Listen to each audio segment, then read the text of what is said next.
श्रावण मास महात्म छठा अध्याय।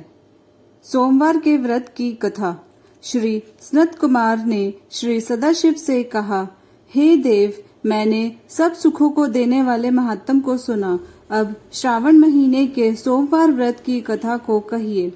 भगवान श्री सदाशिव ने श्री सनत कुमार जी से कहा, हे सनत कुमार, रवि मेरी आंख है, उनका महात्म भी हर्ष का कारण है। क्या मैं पार्वती सहित इस सोम नाम के महात्म का वर्णन कर सकूंगा? जो कुछ भी मैं इस सोम के महात्म के संबंध में आपसे कह सकूंगा कहूंगा। सोम नाम चंद्रमा का है। सोम ब्राह्मणों के राजा हैं। यज्ञ साधन सोमलता का नाम है। अब तुम ध्यान देकर इन नामों के कारण को सुनो। यह सोमवार मेरा स्वरूप है, इसी के लिए इसको सोम नाम से पुकारा जाता है। यह संपूर्ण राज्य को प्रदान करने के कारण उत्तम है। व्रत करने वाले को उत्तम फल प्रदान करने के कारण भी श्रेष्ठ है। हे सनत कुमार, अब तुम इसकी व्रत विधि सुनो। मैं विस्तार पूर्वक तुम्हारे सन्मुख रखूंगा। 12 महीनों के सभी सोमवार व्रत करना उत्तम है। यदि कोई 12 महीनों के व्रत ना कर सके तो श्रावण मास के 4 या 5 सोमवार व्रतों को करे। इस मास में केवल एक सोमवार का व्रत करने से 1 वर्ष के सभी व्रतों के फल का भागी हो जाता है। प्राणी को चाहिए कि श्रावण शुक्ल पक्ष प्रथम सोमवार दिन में सोम व्रत का संकल्प करे। यदि श्रावण मास में 5 सोमवार हो तो 5 ही सोमवार के दिनों में दिन में संकल्प करके शाम को भगवान सदाशिव का अर्चन करें। सायंकाल में भगवान सदाशिव का षोडशोपचार से पूजन करें और फिर एकाग्र मन से भगवान श्री सदाशिव की कथा को सुने। मैं इस सोमवार व्रत की विधि को तुमसे कहता हूँ, ध्यान पूर्वक सुनो। श्रावण महीने में पहले सोमवार को उत्तम नियम व्रत को ग्रहण करना चाहिए।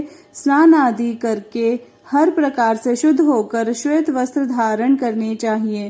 काम, क्रोध, अहंकार, द्वेष, चुगलखोरी आदि का त्याग करना चाहिए। मालती, मल्लिका आदि श्वेत पुष्पों तथा नाना पुष्पों से तथा अभीष्ट उपचारों से मूल मंत्र ओम नमः शिवाय या त्र्यंबक मंत्र से अर्चन करना चाहिए और हाथ जोड़कर कहना चाहिए, सर्व भवनाशन महादेव का मैं ध्यान करता हूँ। उग्र उग्रनाथ भव शशि मौली का ध्यान करता हूँ। इसी प्रकार देवेश का मनोहर उपचारों से अर्चन करना चाहिए। अपने वित्त के अनुसार इस व्रत को जो करता है उसके पुण्य फल को सुनो। सोमवार के दिन पार्वती के सहित भगवान सदाशिव का अर्चन जो करता है वह प्राणी पुनरावृत्ति रहित दुर्लभ लोक प्राप्ति करते हैं। इस मास में नक्त व्रत के पुण्य को संक्षेप में कहूँगा। देव तथा दानवों से 7 जन्म के अभेद्य जो पाप हैं वह सब नक्त भोजन से नष्ट हो जाता है। इसमें संशय की रत्ती भर भी गुंजाइश नहीं है। इस उत्तम व्रत को उपवास द्वारा करना चाहिए। इस व्रत के करने से पुत्र की इच्छा वाले को पुत्र की प्राप्ति हो जाती है और धन की इच्छा वाले को धन की प्राप्ति हो जाती है और वह इस लोक में सभी भोगों को भोग कर अंत में उत्तम विमान द्वारा रुद्र लोक को जाता है और वहां जाकर भी पूजनीय हो जाता है।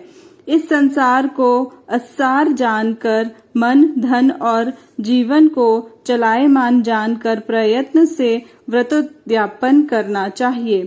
धन का लोभ व मोह त्याग कर अपनी शक्ति के अनुसार भगवान श्री सदाशिव और श्री पार्वती जी की वृषभ पर स्थित सोने की प्रतिमा बनानी चाहिए।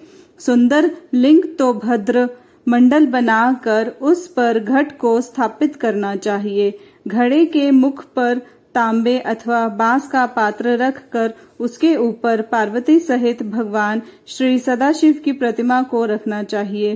श्रुति स्मृति तथा पौराणिक मंत्रों द्वारा भगवान श्री सदाशिव का अर्चन करना चाहिए। पुष्प का मंडल बनाकर उसके ऊपर एक रमणीय चंदवा बांध देना चाहिए। रात को गीत तथा वाद्यों द्वारा जागरण करना चाहिए।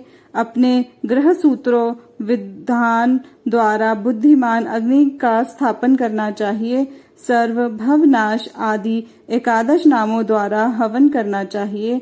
पलाश की लकड़ी से 108 आहूतियां देनी चाहिए। भक्त बृहतिल आदि द्वारा आर्याय एवं मंत्र से बिल्व पत्र का या षट्क्षर मंत्र से हवन करना चाहिए।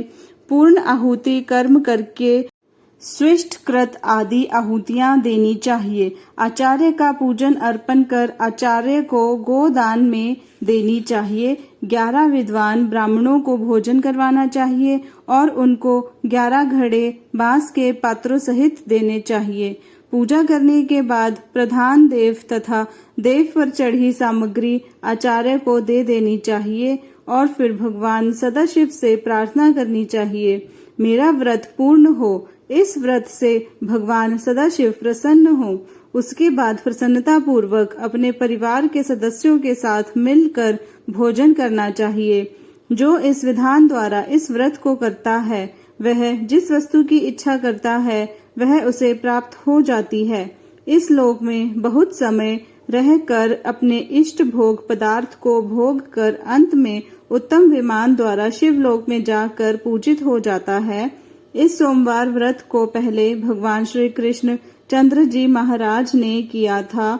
उसके पश्चात उत्तम राजाओं और धर्मात्माओं ने किया था। सोमवार व्रत के महात्म को जो सुनेगा वह इस व्रत के फल का भागी होगा। 6वां अध्याय समाप्त।